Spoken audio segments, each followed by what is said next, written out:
নমস্কাৰ। এই মুহূৰ্তত আহি পৰিছে ৰাতিপুৱাৰ কেইবাটাও গুৰুত্বপূৰ্ণ খবৰ আৰু এনে ধৰণৰ খবৰসমূহ নিতৌ চাবৰ কাৰণে আমাৰ চেনেলটো ছাবস্ক্ৰাইব কৰি ভিডিঅ'টোত এটা লাইক কৰি দিব। আজিৰ প্ৰথমটো খবৰ, ৰেচন কাৰ্ডক লৈ ডাঙৰ ঘোষণা মুখ্যমন্ত্ৰী ডক্টৰ হিমন্ত বিশ্ব শৰ্মাৰ। বছৰি 4 লাখ টকাৰ কম আয়ৰ সকলো দৰিদ্ৰ পৰিয়ালে পাব ৰেচন কাৰ্ড। ৰেচন কাৰ্ড থাকিলে পাব 5 কেজি ৰেচন আৰু আয়ুষ্মান কাৰ্ডো।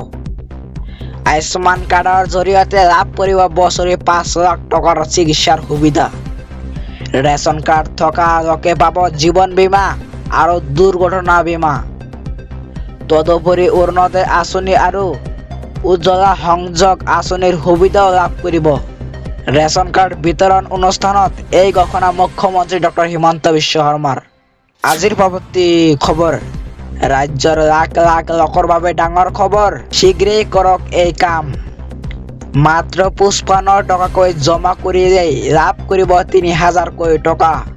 18 বছৰৰ ঊৰ্ধ্বৰ আৰু 40 বছৰৰ অনুৰ্ধ্বৰ লোকে পাব এই আঁচনিৰ সুবিধা। নিৰ্ধাৰিত বয়স হোৱাৰ লগে লগেই স্বয়ংক্ৰিয়ভাৱে মাহে 3000 ধন জমা হ'ব আপোনাৰ বেংক একাউণ্টত। কিদৰে প্ৰতি মাহে লাভ কৰিব 3000 টকা? লাখ লাখ লোকৰ বাবে পঞ্চায়ত আৰু গ্ৰামোন্নয়ন বিভাগে দিছে বিশেষ জাননী। মাত্ৰ এইকেইটা কাম কৰিলেই প্ৰতি মাহে লাভ কৰিব 3000 টকা। আপোনাৰ যদি 18 বছৰ হৈছে তেন্তে আজিয়েই কৰক এই কাম। প্ৰতিজন 18 বছৰৰ ঊৰ্ধ্বৰ ব্যক্তিয়ে এই আঁচনিৰ বাবে কৰিব পাৰিব আবেদন। 18 বছৰৰ পৰা 40 বছৰ পৰ্যন্ত বয়সৰ লোকে কৰিব পাৰিব আবেদন। লাখ লাখ শ্ৰমিকৰ বৃদ্ধকাল সুৰক্ষাৰ বাবে অনা হৈছে এই বিশেষ আঁচনি। লাখ লাখ শ্ৰমিকৰ বাবে কেন্দ্ৰীয় চৰকাৰে আনিছে প্ৰধানমন্ত্ৰী শ্ৰম যোগী মান-ধন যোজনা। 15,000 টকাকৈ কম আয়ৰ লোকে ইয়াৰ বাবে কৰিব পাৰিব আবেদন। কিদৰে কৰিব আবেদন? প্ৰতিজন আবেদনকাৰীৰ মোবাইল নম্বৰ থাকিব লাগিব, সঞ্চয় বেংক একাউণ্ট আৰু আধাৰ নম্বৰ থাকিব লাগিব।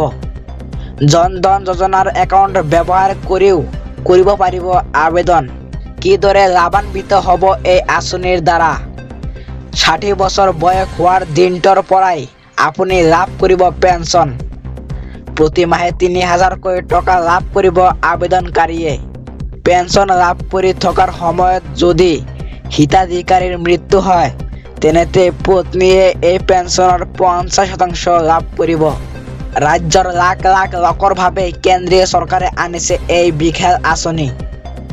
গতিকে পলম নকৰি আজিয়েই কৰক আবেদন।